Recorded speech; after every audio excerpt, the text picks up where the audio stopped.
K리그 공사들이 3일 연속 금빛 명중을 이어갔습니다. 양국 남자 단체전에서 고교생 김재덕은 2.4cm의 기적으로 준결승에서 일본을 꺾고 두 번째 금메달을 목에 걸었습니다. 제1교포 3세인 안창림은 남자 유도 73kg급에서 4연속 연장 승부 끝에 4강전에서 석패하며 값진 동메달을 가져왔습니다. 비수도권 신규 확진이 4차 대유행 이후 처음으로 40%를 넘어섰습니다. 당국은 모더나 백신 생산 이슈를 통보받았다며 공급 차질을 인정했습니다. 성추행 피해 공군 중사 사망 사건의 2차 가해자로 지목돼 구속 수감 중이던 공군 상사가 숨진 채 발견됐습니다. 대낮에 국방부 영내 수감시설에서 극단적 선택을 한 건데 군 수감자 관리에도 심각한 허점이 드러났습니다. 전 동거인의 중학생 아들을 살해한 혐의로 48살 백광석, 46살 김신남의 신상이 공개됐습니다. 닭 키운 애호박이 산지 폐기되고 있다는 소식에 나흘 만에 112톤 주문이 쏟아졌습니다. 대법원에서 징역 2년형을 확정받은 김경수 전 경남지사가 상원교도소에 재수감됐습니다. 교도소 앞에선 찬반 시위가 벌어졌습니다.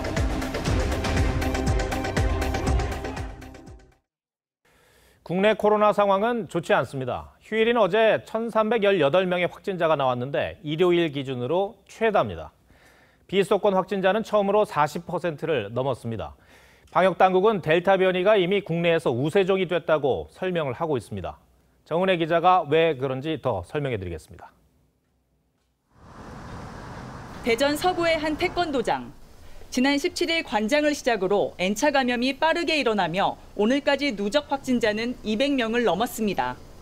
에어컨에선 델타 변이 바이러스가 검출됐습니다. 변이주 검사 결과는 델타 변이 바이러스로 판명됐습니다. 현재 도장 관련 다른 검체도 질병청에서 재차 확인 검사를 하고 있습니다. 이런 델타 변이 검출률은 지난 14일부터 25일까지 발생한 확진자들 가운데 48%를 넘습니다. 방역당국은 조사 시기 이전에 환자가 발생했기 때문에 델타 변이가 이미 우세종이 됐다고 판단하고 있습니다. 이미 델타 변이는 최소한 과반 이상의 국내 코로나 유행을 지금 주도하고 있는 것으로 판단이 되고 정부는 당초 8월 중순쯤 우세종이 될 것으로 전망했지만 시기가 빨라진 겁니다. 여기에 휴가철 이동량까지 늘어나고 있어 내일부터 비수도권 지역에 거리 두기 3단계가 시행되더라도 확산세는 쉽게 꺾이지 않을 전망입니다. TV조선 정은혜입니다. 이 델타 변이를 심각하게 봐야 하는 이유가 있습니다. 델타 변이는 백신 효과도 떨어뜨리는 것으로 알려졌는데 국내 실험에서도 이 같은 사실이 입증됐습니다. 최근 잇따르는 돌파 감염도 델타 변이 때문일 가능성이 커졌다는 얘기입니다. 계속해서 박상준 기자입니다. 대전 중구의 한 병원. 최근 간호사 1명과 입원 환자 4명이 확진됐는데 이들은 모두 백신 접종 완료자였습니다. 국내 첫 집단 돌파 감염 사례로 델타 변이가 확인됐습니다. 국립감염병연구소 연구 결과 백신의 중화 항체가는 일반 바이러스에 비해 델타 변이에서 최대 4배나 감소하는 것으로 나타났습니다. 실험은 아스트라제네카와 화이자 그리고 두 백신을 교차 접종한 뒤 항체가 형성된 사람의 혈액을 바이러스에 반응시켜 중화시키는 정도를 측정했습니다. 중화항체 효과가 좀 떨어져 있다면 그만큼 이제 방어력이 감소할 가능성은 더 많겠고 돌파 감염에도 조금 더 취약할 수는 있겠다라고. 방역당국은 다만 중화항체가 어느 정도 역할을 보여야 바이러스 저항력을 갖추는지 그 기준이 정해지진 않았다고 설명했습니다. 그러면서도 시간이 지날수록 항체 역가가 떨어지는 만큼 부스터샷 연구도 진행하겠다고 밝혔습니다. TV조선 박상준입니다. 그래도 믿을 건 백신밖에 없는 상황인데 공급은 여전히 불안합니다. 오늘부터 50대 접종이 시작됐지만 당초 맞추려던 모더나 물량이 부족해 다음 주 접종자들은 대부분 화이자를 맞아야 합니다. 서영일 기자가 전해드립니다. 오늘부터 55세에서 59세 접종을 시작한 서울의 두 병원입니다. 사용한 백신은 모더나와 화이자로 각기 다릅니다. 뉴스가 나와서 좀 헷갈리긴 했는데 제가 맞는 의원은 모더나라고 그러더라고요. 수도권에서는 251개 의료기관을 제외한 대부분의 병원에서 모두 화이자로 접종했습니다. 다음 주 예약자들은 비수도권 지역에서도 화이자를 맞아야 합니다. 이번 주부터 대량으로 들어온다던 모더나 공급에 계속 차질이 빚어져섭니다. 모더나 측에서 생산 관련 이슈가 있다고 통보를 해왔습니다. 다음 달 28일까지 접종 예약한 50대는 617만 명에 이르지만 모더나 백신 잔여량은 108만 회분에 불과합니다. 접종이 시작되기 일주일 전에는 다음 주에 접종이 시작되는 그 백신의 종류를 알려드릴 수 있을 것으로. 국내 기업이 위탁 생산을 시작할 때까지 모더나 공급이 지연될 경우 다음 달 말 시작하려던 40대 이하 접종도 미뤄질 수밖에 없습니다. TV조선 서영일입니다. 정치권 소식입니다. 이재명 지사의 이른바 백제 발언 논란이 민주당 경선판에 태풍의 눈으로 부상하고 있습니다. 발언 직후 여론조사에서 이 지사의 호남 지지율은 크게 하락했고 이낙연 전 대표는 상승했습니다. 상황이 이렇다 보니 당 지도부의 자제령에도 백제 발언을 둘러싼 후보 간 공방은 계속되고 있습니다. 최지원 기자입니다. 이재명 경기지사는 백제 발언이 이낙연 전 대표의 대선 승리 가능성을 높게 평가한 맥락이었다며 언론 인터뷰의 녹취를 직접 공개했습니다. 백제, 호남, 이 주체가 돼서 한반도 전체를 통합한 예가 한 번도 없어요. 김대중 대통령께서 처음으로 성공했는데 절반의 성공이었죠. 3일 전 기사에는 담기지 않았던 내용도 포함됐습니다. 이낙연 대표는 전국에 매우 골고루 득표 지지를 받고 있어서 이분이 나가서 이길 수도 있겠다. 이긴다면 이건 역사다. 이 지사 측 민영배 의원은 해당 신문 기자에게 확인해보니 호남 불가론 등의 뉘앙스가 전혀 없었다고 한다며 이 전 대표 쪽에서 기사를 절묘하게 비틀고 짜깁기를 했다고 비판했습니다. 이 전 대표는 오늘 오전까지도 왜곡이라는 이 지사 측 주장에 거듭 반박했다가 기자들이 인터뷰를 하고 보도를 했었는데요. 기자들이 바보는 아니지 않습니까? 오후 광주에선 더 이상 언급하지 않겠다고 했습니다. 당 선관위는 자제령을 내렸지만 선을 넘은 불상사나운 상호 공방에 대해서는 즉각 멈춰줄 것. 지역주의를 오히려 선거에 이용하는 이중 플레이, 품격을 가장한 위선, 언론을 통한 흑색 선전과 무차별적 네거티브라는 등의 공격은 계속 쏟아졌습니다. 백제 발언 직후 실시된 여론조사에서 이 지사의 호남 지지율은 한 주 전보다 7.2%포인트 하락한 30.8%, 이 전 대표는 2.7%포인트 오른 34.4%였습니다. TV조선 최지원입니다. 어제 국민의힘 소속 인사들을 대거 영입한 윤석열 전 총장 측은 8월 입당을 기정사실화하는 분위기입니다. 한 달 가까운 독자 행보에도 중도층 확장에 어려움을 겪고 있는 상황과 무관치 않아 보입니다. 먼저 입당한 최재형 전 감사원장은 지지율이 더 오르고 있습니다. 홍현주 기자 리포트 먼저 보시고 여야의 대선 경선 움직임 취재기자와 좀 더 알아보겠습니다. 국민의힘 이준석 대표가 충전 중인 배터리 그림에 한 칸을 더 채워넣습니다. 어제 윤석열 전 총장과의 치맥 회동에서 입당 의사를 확실히 확인했다는 겁니다. 제가 어제 들었던 내용대로라면은 입당에 대한 것은 확실하다고 이렇게 보고요. 권성동 의원 등 국민의힘 의원 40명도 빠른 입당을 촉구하는 성명을 냈습니다.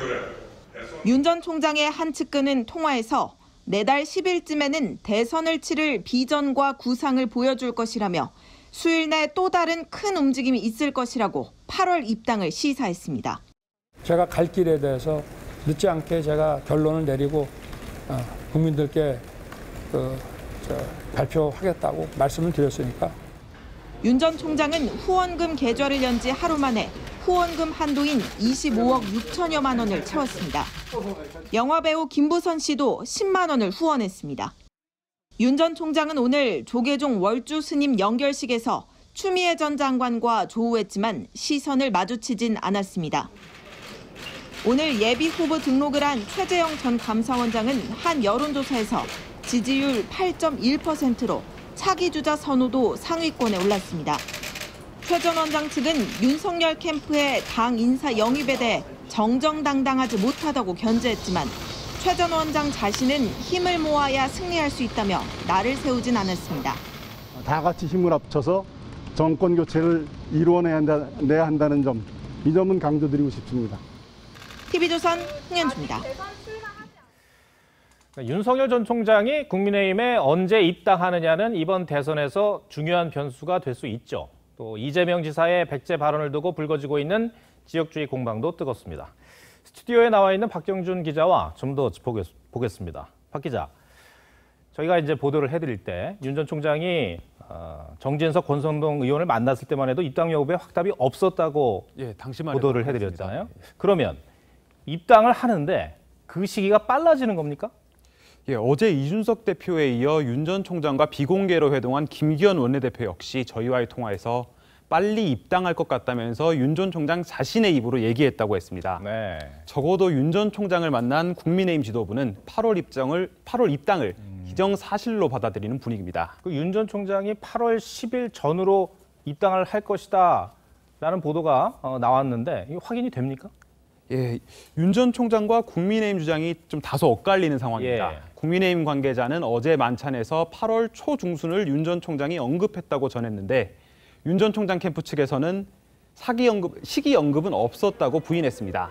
다만 8월 10일에 입당한다면 그 전에 이야기하겠다는 식으로 예를 들어서 설명했다고는 했습니다. 네. 캠프 관계자들 얘기로는 광복절 이전에 정책 비전 등을 설명하는 자리가 준비되고 있는데 이때를 전후해서 입당 결심을 밝힐 거라는 관측이 나오는 건 사실입니다. 윤 전 총장이 입당을 미룬 이유가요.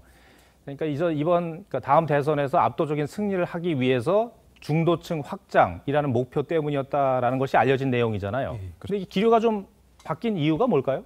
예, 그동안 윤 전 총장이 민심 행보를 하면서 대전, 광주, 대구 등을 찾았는데 오히려 이제 중도층 지지율이 오히려 하락하면서 큰 성과를 내지는 못했다는 평가가 있습니다. 네. 오히려 그 과정에서 캠프 조직 운영과 정무적 대처에 미숙했다는 비판을 받기도 했는데요.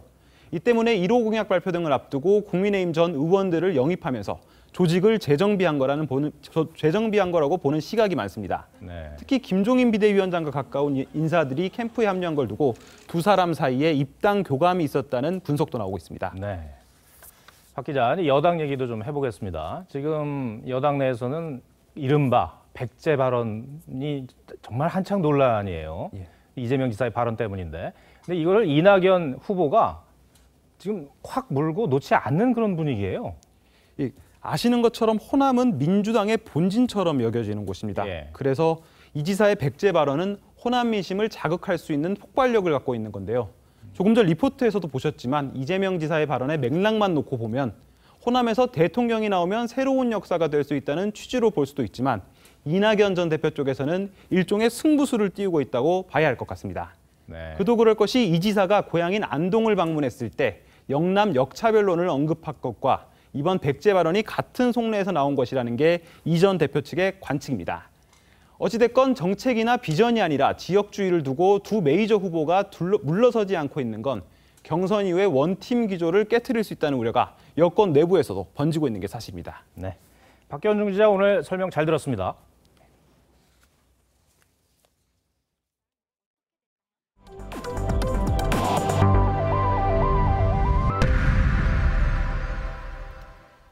공군 중사 사망 사건으로 기소된 상관이 어제 극단적 선택을 했습니다. 대낮에 그것도 국방부 영내 수감시설에서 벌어진 일입니다.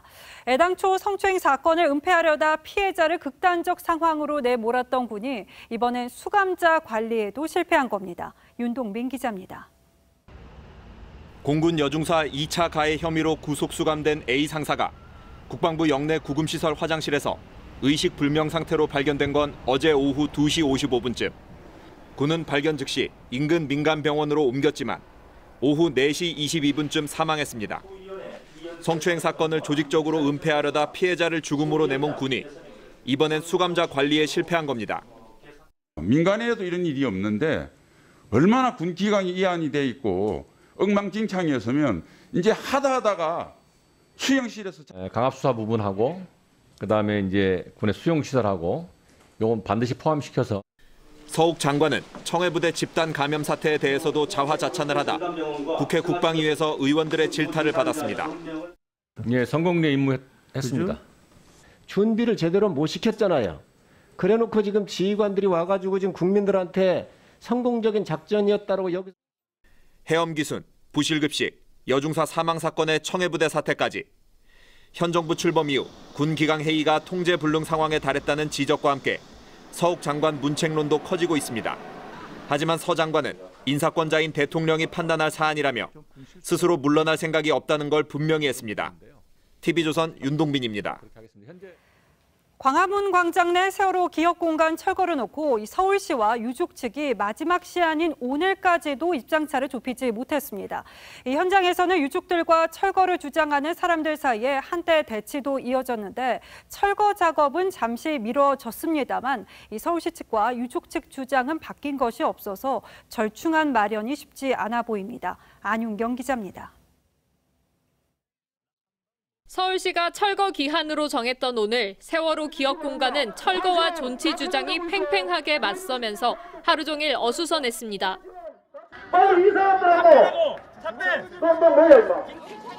서울시는 이른 아침부터 유족 측 설득 작업에 나섰습니다. 계속 이해와 설득을 구하려고 찾아와서 말씀드리는. 서울시는 새 광장에 특정 구조물 설치는 안 된다는 입장인 반면 유족 측은 기억 공간을 다시 세우게 해달라며 맞섰습니다. 오늘은 시장님 진짜 모셔갖고 코로나 말대로 고생이 많습니다. 정치인들의 방문도 잇따랐습니다. 이 문제는 강제 철거라고 하는 입장으로 해결될 수 없다. 이 과정에서 기억 공간을 서울시 의회 야외 공간으로 이전하는 중재안이 논의된 것으로 전해졌습니다. 서울시는 철거를 내일로 미뤘지만 공사 진행을 위해 이달 말까지 철거는 불가피하다는 입장입니다. 유족 측은 회의를 거쳐 최종 입장을 결정하기로 했습니다. TV조선 안윤경입니다. 중학생 아들을 살해한 피의자 2명의 신상 공개가 결정됐습니다. 48살 백광석과 46살 김신남입니다. 경찰은 신상 공개 이후로 이들이 범행을 계획하고 또 잔혹하게 살해한 점을 들었습니다. 오선열 기자입니다. 남성 2명이 주택가 지붕과 담장 사이를 잇따라 타넘습니다. 지난 18일 제주에서 혼자 집에 있던 옛 동거녀의 중학생 아들 16살 A군을 살해한 일당입니다. 경찰은 중학생 살해 혐의로 구속된 48살 백광석과 46살 김신남 등 피의자 2명의 신상을 공개했습니다. 경찰 신상정보공개심의위원회는 이들이 범행 도구를 준비하는 등 계획적인 범행을 했고 중학생을 잔혹하게 살해했다며 증거가 충분하다고 신상 공개 이유를 밝혔습니다. 계획적으로 범행을 했음이 확인됐고 피의자들이 범행을 자백하는 등 증거도 충분했습니다. 숨진 A군의 어머니와 사실혼 관계였던 백광석은 이별을 통보받자 앙심을 품고 김신남과 함께 범행을 저질렀습니다. 경찰은 백광석과 김신남이 A군 어머니가 집을 비운 사이 대낮에 주택 뒤편을 통해 다락방에 침입한 점 등 계획범죄로 보고 있습니다. 경찰이 A군 어머니 신변보호 요청에 따라 집주의 순찰도 강화했지만 뒷문으로 몰래 침입한 백광석 일당의 범행을 막지 못했습니다. 경찰에 붙잡힌 백광석은 지난 22일 유치장에서 자해를 하기도 했습니다. 경찰은 내일 백광석과 김신남을 검찰에 송치할 방침입니다. TV조선 오선열입니다. 폭염 속에 이달 들어서 11일째 열대야 현상이 이어지고 있습니다. 역대급 폭염에 전력 사용 급증이 전망됐었는데 심야 시간 아파트 곳곳에서 정전 사고가 잇따라 주민 불편이 이어졌습니다. 윤서아 기자입니다. 아파트 2개 동이 암흑천지로 변했습니다. 경기도 고양시 아파트 단지의 변압기가 과부하로 이틀 연속 고장나면서 전기 공급이 또 끊긴 겁니다.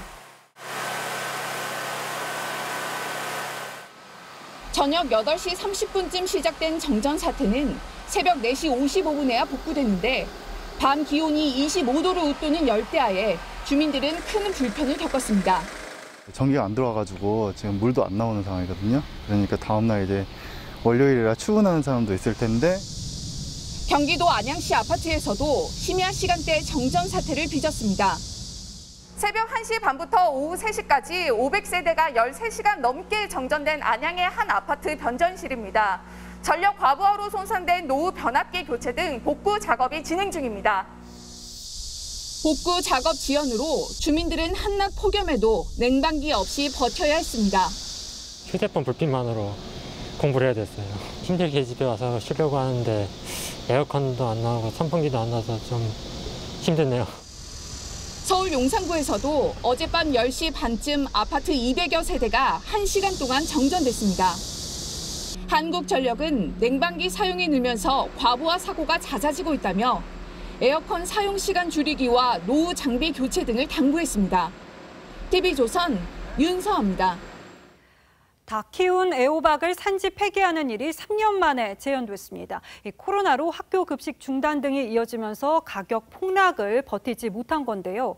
폐기 소식이 전해지면서 기적 같은 일이 벌어졌습니다. 이승훈 기자입니다. 농민들이 갓 수확한 애호박을 공터에 쏟아붓고 대형 트랙터가 애호박 더미를 지나갑니다. 애호박은 올해 풍년을 맞았지만 코로나 여파로 학교 급식 등 판로가 막히면서 지난해 8kg에 9,000원 선이던 애호박 가격이 올해 3,800원대로 폭락했습니다. 식당이 거의 폐업 상태이고 하고 농사 져야 빚밖에 지는 게 없어요. 전국 애호박 생산량의 70%를 차지하는 화천에서는 지난 22일부터 산지 폐기를 시작했습니다. 팔지를 못하고 경매사에서 전화하고 못 판다고, 소비가 돼서 못 판다고. 그런데 나흘 만에 기적이 일어났습니다. 산지 폐기 소식이 알려지자 전국에서 온라인 주문이 밀려든 겁니다. 오늘 하루 주문량만 13,000여 박스, 112톤으로 산지 폐기 예정 물량의 절반에 이릅니다. 지자체는 애호박 산지 폐기를 잠정 중단했습니다. 키운 거를 땅에 묻는 것보다는 어쨌든 가격이야 뭐 6,000원에 한정했지만 판매되는 게 더 좋고 산지 폐기도 당분간은 좀 안 할 수도. 풍년을 맞고도 산지 폐기에 내몰렸던 애호박 농민들. 전국에서 몰려든 온정의 손길이 농민들에게 큰 힘을 불어넣고 있습니다. TV조선 이승훈입니다. 코로나의 폭염까지 겹치면서 배달앱 많이 이용하실 텐데요. 맛만큼이나 소비자 선택에 큰 영향을 미치는 게 최소 주문은 얼마부터 가능한지, 배달비는 얼마나 받는지입니다. 그런데 배달 시 매장에서 먹는 것보다 더 비싸게 받으면서도 배달 가격을 추가로 받는 등 꼼수 배달이 난무합니다. 여기에 배달 업체나 공정위의 반응도 소비자 분노를 키우는데요. 소비자탐사대 황민지 기자입니다. 배달앱 음식 주문이 많은 민모 씨는 최근 황당한 일을 겪었습니다. 음식점 배달앱에 최소 주문이 5,000원으로 돼 있어 그보다 비싼 8,500원짜리를 주문했는데 1,500원이 결제됐습니다. 자세히 보니 12,000원 이하 주문에 대해서 소액 결제 비용이라며 사실상 배달비 2,000원을 추가한 겁니다. 혼자 살아가지고 웬만하면 최소 주문 금액도 좀 낮은 데를 찾아가지고 시키는데 거기에 지금 소액 결제 비용까지 붙으니까 더 어이가 없는 거죠. 이렇게 꼼수로 배달비를 받는 업체는 곳곳에 있습니다. 여기에도 2,000원이 붙는데? 아예 배달앱용 메뉴는 더 비싸게 받기도 합니다. 유명 샐러드바 매장에서 샐러드와 음료수를 각 2개씩 시켰더니 18,300원인데 똑같은 메뉴를 배달앱으로 주문하자 23,400원. 저희가 주문 배달받은 샐러드와 직접 구매한 샐러드 가격이 5,100원 정도 차이가 났는데 전체적으로 배달앱 가격이 매장보다 약 27% 비쌌습니다. 배달시켰을 때 이거 훨씬 비쌌던 것 같아가지고. 이게 배달 수수료 때문에 아마. 심지어 배달앱 메뉴 가격을 높인 데 더해 배달비를 추가로 받는 곳도 있습니다. 배달비도 있고 수수료가 나가가지고. 소액 단품 배달 수수료 부담을 소비자에게 떠안기는 셈인데 저는 거리도 좀 멀어가지고 배달팁도 많이 되는데 매장 가격이랑 배달 가격이랑의 차이가 있는 게 조금 황당했습니다. 이런 배달비 꼼수는 소비자 기만이란 지적이 나옵니다. 그 배달료를 이제 낮게 받고 소비자가 싼 가격에 이용하는 것처럼 착시 현상을 주는 형태이고 이건 일종의 소비자를 좀 기만하거나. 배달앱 측은 가격은 개별 업주 결정으로 자신들과는 상관없다는 입장이고 이거는 이제 사장님 선택이신 거죠. 저희가 가져간 건 아니죠. 업체들은 배달 경쟁은 치열해지는데 배달앱 수수료 부담까지 커 이렇게 해도 남는 게 없다고 하소연합니다. 소액 가격의 음식을 팔면 고액 가격 대비 마진 적을 수도 있으니까요. 또 안 남을 수도 있고요. 정부는 배달비 책정을 시장에 맡겨놓고 저희가 이제 가격 자체를 직접적으로 사업자한테 뭐 얼마에 팔아라, 동일하게 팔아라 이렇게 하진 않거든요. 배달앱 의존도가 높아진 소비자와 영세업자는 더욱 부담이 커지고 있습니다. 소비자 탐사대 황민지입니다. 네, 정부가 이르면 다음 달 말 지급할 국민재난지원금의 구체적인 지급 기준을 확정했습니다. 4인 기준 맞벌이 기준으로 건강보험료가 38만 원 이하면 지원금을 받을 수 있습니다. 혜택이 줄어든 카드 캐시백에는 배달앱을 포함하는 방안을 검토하고 있습니다. 송병철 기자가 보도합니다. 6월 말 건강보험료 기준 소득 하위 80%면 재난지원금을 1인당 25만 원씩 받을 수 있습니다. 2인 가구 헛벌이는 19만 원, 3인은 24만 원, 4인은 30만 원 이하면 됩니다. 다만 1인 가구는 연소득 5천만 원, 건보료 기준 14만 3,900원 이하로 기준을 완화했고 맞벌이의 경우 가구원 수를 1명 더 추가한 건보료를 적용하기로 했습니다. 이에 따라 4인 가구 맞벌이는 30만 원에서 38만 원으로 상향됩니다. 6월 건보료는 자신의 월급 명세서나 건강보험공단 홈페이지에서 확인할 수 있습니다. 이렇게 되면 2,034만 가구가 아마 수혜를 받을 수 있을 걸로 기대를 하고 있습니다. 한 88% 정도 해당이 되겠습니다.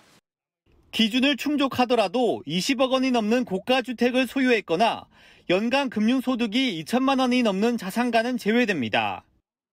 카드 캐시백은 정부안보다 한 달 줄어 2달 동안 최대 20만 원을 돌려받습니다. 정부는 백화점과 대형마트, 온라인 쇼핑몰은 사용처에서 제외했지만 배달앱은 동네 상권 활성화를 위해 포함하는 것을 검토하고 있습니다. TV조선 송병철입니다. 김경수 전 경남지사가 오늘 교도소에 재수감됐습니다. 지난 2019년 4월 보석으로 풀려난 뒤 2년 3개월 만입니다. 창원교도소 앞에는 김 전 지사를 지지하고 반대하는 사람들 100여 명이 몰려와 서로 고성을 지르기도 했습니다. 이성진 기자가 보도합니다. 김경수 전 경남지사가 재수감된 창원교도소 앞입니다.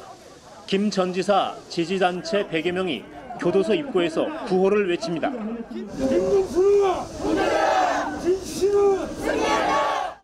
반대단체 20여 명도 여론 조작은 중대 범죄라는 현수막을 들고 신경전을 펼쳤습니다. 김경수에 대한 인연은 너무나 약소하다고 생각합니다. 김 전 지사를 태운 차량이 도착하자 고성과 구호가 뒤섞이며 교도소 앞이 아수라장으로 변했지만 물리적 충돌로 이어지지는 않았습니다. 다소 헬스한 모습의 김 전 지사는 재수감에 앞서 마지막 입장문을 발표했습니다. 사법부에서 진실을 밝히지 못했다고 해서 있는 그대로의 진실이 바뀔 수는 없다는 점을 다시 한번 분명하게 말씀드립니다. 김경수 전 지사는 지난 2019년 1심에서 징역형을 선고받고 법정 구속된 뒤 77일 만에 보석으로 풀려났습니다. 대법원에서 징역 2년형이 확정되며 오늘 재수감된 김경수 전 지사는 1심 선고로 구속수감된 77일을 제외한 나머지 1년 10개월 동안 수감 생활을 하게 됩니다. TV조선 이성진입니다. 공수처가 내일 조희연 서울시 교육감을 소환하기로 했습니다. 공수처의 1호 사건이었죠. 전교조 출신 해직교사 특혜 채용 의혹으로 조 교육감을 입건한 지 90일 만에 피의자 신분으로 직접 조사에 나서는 겁니다. 주원진 기자가 보도합니다. 지난 2018년 9월 조희연 교육감 지시로 작성된 서울시 교육청 내부 문건입니다. 전교조 출신 등 해직교사 5명을 특별 채용해도 괜찮은지 법률 자문을 요청한 내용이 담겼습니다. 그리고 2달 뒤 서울시 교육청은 중등교사 특별 채용 공고를 냈고 해당 문건에 이름이 있던 5명은 모두 합격했습니다. 당시 지원자는 17명이었는데 나머지 12명은 모두 탈락했습니다. 공수처는 조교육감 및 특정 인사 5명을 특별 채용되도록 부당한 영향력을 행사했다며 직권남용 형해를 적용해 지난 4월 1호 사건 피해자로 입건했습니다. 공수처는 지난 5월 서울시 교육청을 압수수색했고 내일 조교육감을 공개 소환하기로 했습니다. 피의자 신분입니다. 조교육감은 공수처 수사의 단초가 된 감사원 고발 때부터 혐의를 부인했습니다. 2018년으로 돌아가면 그 해직 교사 복직을 다시 할 것인가?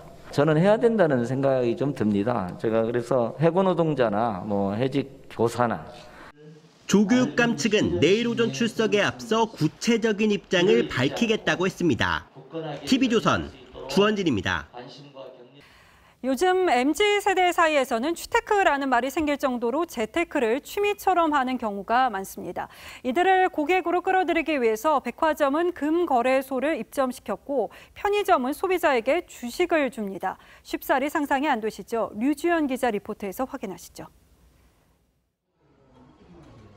서울 강남의 한 백화점입니다. 최근 2030 세대의 재테크 관심이 높아지자 금거래소를 열었습니다. 아무래도 저희 세대 같은 경우에는 좀 집을 사기가 힘들고 단기적인 수익을 좀 더 극대화할 수 있는 방안으로서 그런 주식 투자나 가상화폐 투자를. 상반기 금거래 시장에서 30대의 투자 비중이 가장 높았습니다. 20대 이하도 18%를 차지해 금거래에 대한 2030 세대의 관심이 높았습니다. 안전성과 수익성 때문입니다. 주식이나 비트코인 이런 데는 최근에 많이 떨어진 데도 많고 그래서 다 그쪽으로 몰리는 게 아닌가 싶네요. 마케팅 경쟁도 뜨거워집니다. 한 백화점은 문화센터 재테크 강좌를 24% 늘렸고 주식 한 주를 주는 주식 도시락이 완판되자 2차 출시를 준비 중인 편의점도 있습니다. 2030이 취업률도 낮고 부동산 가격이 워낙 높아서 자기들 돈으로 투자도 할 수 없기 때문에 주식과 재테크 강자가 늘어나고 있다. 재테크 열풍이 식지 않는 MZ세대, 금거래소의 중고 스니커즈 거래소, 아트테크 등 재테크 형태는 기존 세대보다 훨씬 다양하게 나타나고 있습니다. TV조선 류주현입니다.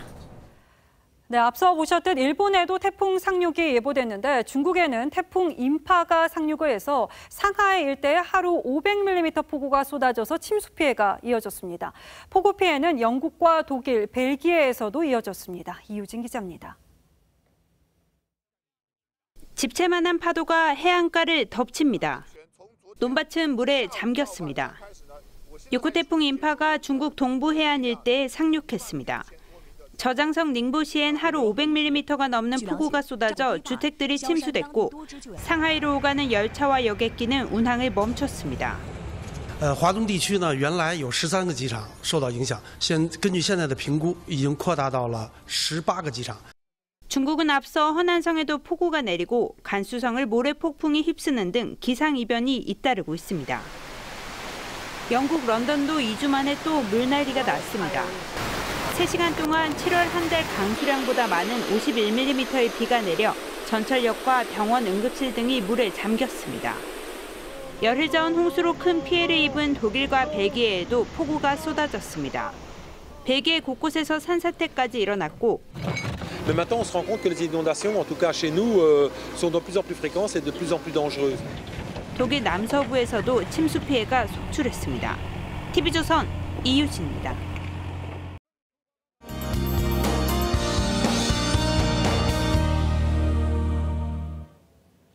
장기간 이어지는 불볕더위에 많이 지치시죠? 매일같이 폭염 소식만 전해드리는 것도 역시 지치는데요. 이번 주도 더위의 기세는 여전하겠습니다.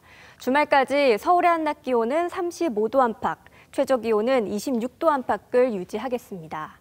토요일에는 대부분 지역에 비 소식이 있긴 한데요. 더위가 꺾이지는 않을 것으로 보입니다. 내일 지역별 한낮 기온은 서울과 청주가 35도, 대구와 전주는 34도를 보이겠습니다. 동해안 일부 지역에는 소나기가 오는 곳이 있겠습니다. 그래도 내일까지는 습도가 대체로 낮기 때문에 그늘진 곳에서는 더위가 좀 덜하겠는데요. 야외 활동하시는 분들은 그늘에서 틈틈이 쉬어가시는 게 좋겠습니다. 8호 태풍 네파탁은 올림픽 경기가 한창인 도쿄 부근을 지나겠습니다. 강한 바람과 함께 많은 비를 뿌리겠고요. 이후 태풍은 소멸할 것으로 보여서 우리나라에 직접적인 영향은 없겠습니다. 날씨였습니다. 7월 26일 월요일 뉴스9 마치겠습니다. 시청해주신 여러분 고맙습니다.